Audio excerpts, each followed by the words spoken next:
દલિત સમાજના 200થી વધારે આગેવાનો જિલ્લા કલેક્ટરને આપ્યું આવેદન। 18 તારીખના રોજ જલાશ્રય રિસોર્ટના માલિક મયંક શર્મા વિરુદ્ધ ફરિયાદ નોંધાવી હતી, જેમાં આજે 9 દિવસ થયા બાદ પણ પોલીસ દ્વારા કોઈ પણ કાર્યવાહી કરવામાં આવી નથી। સાથે આરોપીની ધરપકડ હજુ સુધી થઈ નથી। દલિત સમાજના તમામ આગેવાનો ડીએસપી કચેરી રજૂઆત કરી જિલ્લા કલેક્ટર કચેરીમાં અધિક કલેક્ટર જેબી દેસાઈને આવેદન આપી રજૂઆત કરી। हमारी मांगे पूरी करोना सूत्रोच्चार करी मयंक शर्मा की धरपकड़ थाय तेमज कायदेसरनी कार्यवाही थाय तेवी मांग करी। आ मांगणी नहीं संतोषाय तो समस्त दलित समाज द्वारा उग्र आंदोलन करवामां आवशे तेवी चीमकी आपवामां आवी। मारू नाम सुनील उर्फे सन्नी सोनारा। 18 तारीखे एक घटना जे थई थी, 19 तारीखे एफआर गुनो दाखल थयो छे नडियाद टाउन पोलीस स्टेशननी अंदर। आज 9मो दिवस छे, 9 दिवस थया छतां आरोपीनी धरपकड़ थई नथी। એ આરોપીએ મને ખુલ્લા ધમકી આપેલી જાનથી મારી નાખવાની, અને એણે મને કીધેલું કે મારા અધિકારીઓ જોડે બધું બહુ જ બેઠક છે, બધા આપણા રિસોર્ટમાં આવે જ છે, કશું મારું નહીં બગાડી લેવાય। તો મને એવું લાગે છે કે એના શબ્દો સાચા થઈ રહ્યા હોય એવું, કારણ કે આજ સુધીની ધરપકડની એને બિંદાસ અહીંયા ફરે જ છે એની ગાડી લઈને, એનો ટેલિફોન ચાલુ છે। તો કોની રેમ નજર હેઠળ આ આરોપી બિંદાસ ફરી શકે છે અને પોલીસે ધરપકડ કેમ ના કરી? આજે તમે રજૂઆત કરી, તમારી માંગણી નહીં સંતોષાય તો શું કરશો? હું મારો સમાજ મારી સાથે છે, હું સમાજ સાથે એની ધરણા ઉપર બેસીશું, ઉપર સુધી જઈશું, પણ ન્યાય તો અમે મેળવીને રહીશું। મારું નામ રમણભાઈ સોનારા, મંજીપુરા રહું છું, અને આજે જે રજૂઆત કરવા આવ્યા છે એ બાબતે 18 તારીખે એક બનાવ બન્યો છે।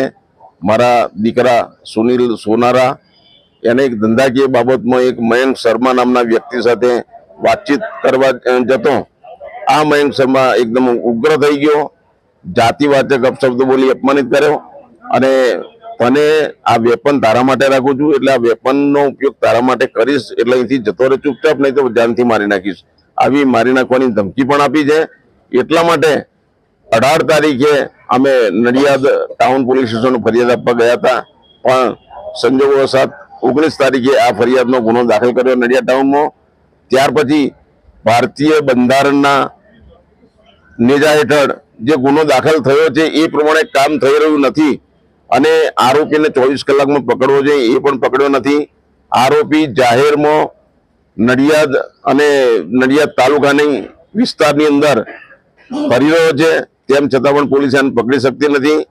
એટલે એના શબ્દો એવા હતા કે પોલીસ અને તમામ જિલ્લાના વિભાગોના અધિકારીઓ મારા ઓળખીતા છે, મારા મિત્રો છે, એટલે તમારું કશું ચાલવાનું નથી, અને માટે આ પ્રશાસનને મારી વિનંતી છે કે બને એટલો આરોપીને વહેલો પકડો, નહીં તો મારા છોકરાને જાનનું જોખમ છે એ વાત નક્કી છે। અમારી શું માંગણી છે? અમારી માંગણી એ જ છે કે આરોપીને વહેલામાં વહેલો પકડવો જોઈએ। આરોપીને પકડીને બંધારણના નિયમ પ્રમાણે જે પણ જોગવાઈઓ લાગુ પડતી હોય એ પ્રમાણે એને વર્તવું જોઈએ। શરમ રાખ્યા વગર, સંબંધો સાચવ્યા વગર આરોપીને પકડીને સાચા અર્થમાં અમને ન્યાય મળે એવું થવું જોઈએ। જો એવું ના થયું તો અમારા સમાજ અમારી સાથે છે, અને સમાજ કહેશે એ રીતે અમે આગળનો કાર્યક્રમ નક્કી કરીશું।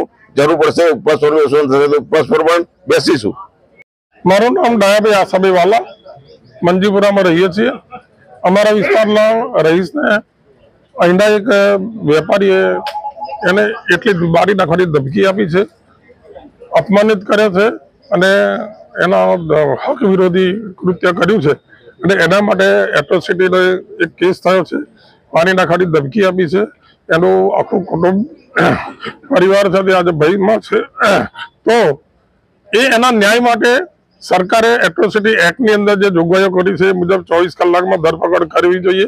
એ કયા કારણસર થતી નહીં એ અમારો સમાજ ચિંતામાં છે, અને કદાચ ન કરે અમારા સમાજને મોટું નુકસાન થાય એવી ભીતિ સાથે અમે આજે કલેક્ટર સાહેબને રજૂઆત કરવા આવ્યા છે।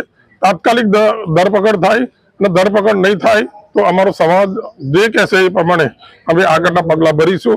કદાચ જરૂર પડે તો ધરણા કરીશું, સરકારમાં રજૂઆત કરીશું, અને ન્યાય મેળવવા માટેના પ્રયત્નો કરીશું।